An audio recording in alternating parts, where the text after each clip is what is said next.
जीवन में मुसीबत आए तो दो काम अवश्य करना। तो आइए दोस्तों, श्री कृष्ण भगवान ने क्या कहा कि जो भी व्यक्ति मुसीबत में होता है उसे ये काम करना पड़ता है तो उसका मुसीबत टल जाता है। तो भगवान श्री कृष्ण कहते हैं, शरीर हर क्षण बदलता रहता है। एक क्षण के पहले वाला शरीर हम फिर कभी नहीं देख सकते। इच्छा और अहंकार में जब बाधा खड़ी हो जाती है तो क्रोध पैदा हो जाता है। अंतःकरण में इस क्रोध का जो सूक्ष्म रूप रहता है उसे द्वेष कहा जाता है। प्राण शक्ति का नाम चेतना है। यह चेतना भी परिवर्तनशील है। सात्विक वृत्ति आने पर चेतना शांत हो जाती है। दोस्तों, भगवान श्री कृष्ण कहते हैं, गुरु की सेवा करना शिष्य का कर्तव्य है। अगर शिष्य अपने कर्तव्य का पालन नहीं करता है तो उसका नाम तो शिष्य रहेगा, पर उसमें शिष्यत्व नहीं रहेगा। गुरु का कर्तव्य है शिष्य का कल्याण करना। जब तक गुरु शिष्य से कुछ भी धन मान बढ़ाई चाहता है तब तक उसमें गुरुत्व न रहकर शिष्य की दास्ता रहती है। बाहरी शरीर और भीतरी शरीर से मन की शुद्धि का नाम शौच है। जल, मिट्टी, साबुन आदि से बाहरी शरीर की शुद्धि होती है तथा दया, क्षमा, उदारता आदि गुणों से भीतरी शरीर यानी कि मन की शुद्धि होती है। जिनके साथ अपना घनिष्ठ संबंध रखे उनकी सेवा करी, उन्हें सुख पहुंचाइए, पर उनसे सुख लेने का उद्देश्य ना रखी। एकांत जंगल में जाकर अकेले रहते हुए यह मान लेना कि मैं एकांत स्थान में हूँ, वास्तव में भूल ही है, क्योंकि सारे संसार का बीज यह शरीर तो साथ ही होता है। वास्तव में जब तक शरीर होने का अहंकार नष्ट नहीं होता तो सारे संसार से संबंध बना ही रहता है, चाहे कितने एकांत स्थान पर चले जाएं। भगवान के हर जगह सिर, मुंह, नेत्र, हाथ, पैर और कान है। उनका दर्शन कहीं भी किया जा सकता है। भगवान सबसे प्रेम और अपनापन रखते हैं, लेकिन किसी से मोह नहीं रखते।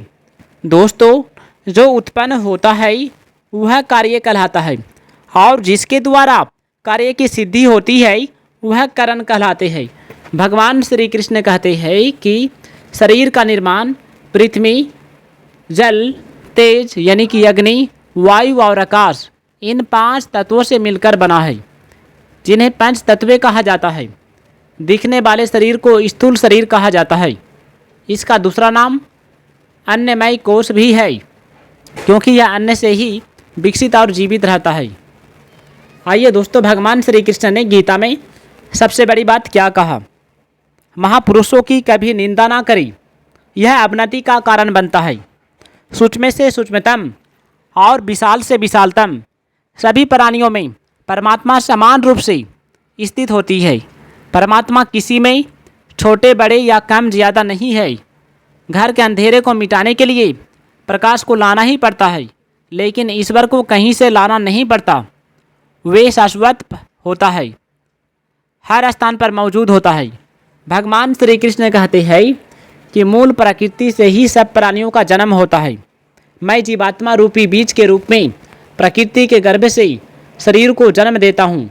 लाखों योनियों में उत्पन्न प्राणियों की जननी तथा मैं ही सबका जनक यानी कि पिता हूँ। जीवात्मा को पैदा होते ही मूल प्रकृति के 3 गुण सत्य, रज, तम घेर लेते हैं। सत्व गुण व्यक्ति में सुख और ज्ञान की इच्छा जगाता है। रजगुण राग, मोह और आसक्ति उत्पन्न करता है। जीवात्मा को कर्म और फल की इच्छाओं में बांध देता है। तीसरा गुण तमोगुण है। यह भ्रम, छल, प्रपंच और अभिमान जागृत करता है। क्रोध का भी कारण तमोगुण ही होता है। भगवान श्री कृष्ण कहते हैं, काम, क्रोध तथा लोभ तीनों नरक के द्वार है। जीवात्मा इनमें फंसकर बुरे कर्मों में लग जाता है। जितना भी हो सके इन तीनों दुर्गुणों से बचना चाहिए। इन तीनों द्वारों से बचकर ही जीवात्मा अपना कल्याण कर सकता है, नहीं तो अपना जिंदगी बर्बाद कर देगा। आसुरी संपत्ति वाले शुद्धि का विचार नहीं करती। सांसारिक तथा मानसिक अशुद्धता उनकी आदत में हो जाती है। बोलचाल में झूठ का प्रयोग वे बिना विचारे करते रहते हैं। वे ईश्वर को संसार की उत्पत्ति का कारण नहीं मानती, बल्कि कामाशक्ति से ही संसार जन्मा है ऐसा समझते हैं। ऐसे विवेकहीन अज्ञानी एक दूसरों की हानि की चेष्टा में लगे रहते हैं। अपनी भोग की इच्छाओं तथा नशों की आदतों को पूरा करने के लिए भ्रष्ट तथा नीच आचरण अपनाने लगता है। सुख संपत्ति की चाह में फंसकर वे मानव जीवन को व्यर्थ ही गंवा देते हैं। काम, क्रोध और अन्याय से अपनी योग की इच्छाओं को पूरी करने में लगे रहते हैं। ऐसे आसुरी वृत्ति के लोग भोगों में डूबे रहते हैं। मृत्यु के पश्चात उन्हें नरक की यातनाओं में जलना पड़ता है। धन पद के अहंकार में चूर हुए ये लोग यज्ञ भी विधि विधान से नहीं करते, अपने तरीके से करवाते हैं। अहंकार तथा ज्ञान में डूबे हुए ये लोग ईश्वर तथा ईश्वरीय विधान को भी अपना शत्रु मानता है। उन्हें मैं बार बार आसुरी योनियों में ही उत्पन्न करता हूँ। वे अपने कुकर्मों के फलों से स्वयं को ही बांध लेते हैं। काम, क्रोध तथा लोभ तीनों नरक के द्वार है। जीवात्मा इनमें फंसकर बुरे कर्मों में लग जाता है। इसलिए दोस्तों, आपसे विनती है कि जितना भी हो सके हमें इसे बच के रहना चाहिए, नहीं तो मनुष्य अपना ज़िंदगी को बर्बाद कर देता है, तबाह कर देता है। पछताने के सिवा उनके पास कुछ नहीं बचता है। आइए दोस्तों, भगवान श्री कृष्ण ने क्या कहा गीता में।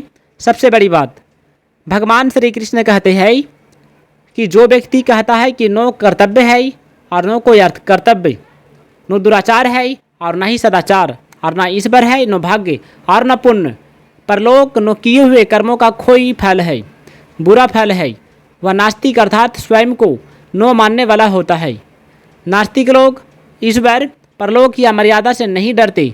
वे शासन, गलत लोगों और गलत प्रभाव से डरते हैं।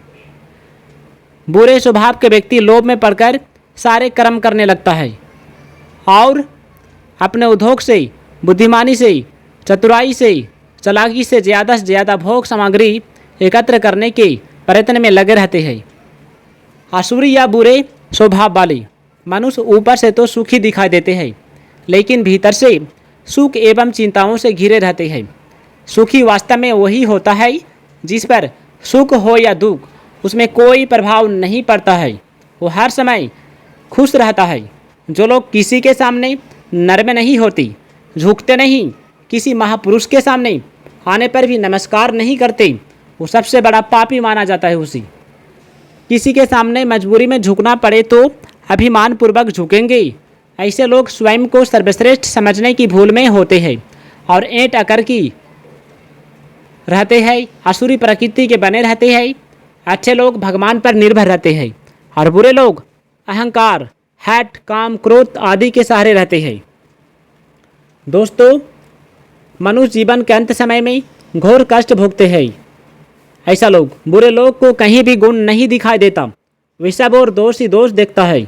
वे स्वयं दुखी रहते हैं, इसलिए वह दूसरों को भी दुखी देखना चाहता है। वो ये समझता है कि वो व्यक्ति हमसे भी ज़्यादा दुखी में रही। बुरे लोगों की संगति नरक के कष्टों से भी ज़्यादा बुरी होती है। नरक के कष्टों से तो मनुष्य के पाप नष्ट होते हैं और शुद्धि आती है, लेकिन दोस्तों, बुरे लोगों के साथ से अशुद्धि आती है।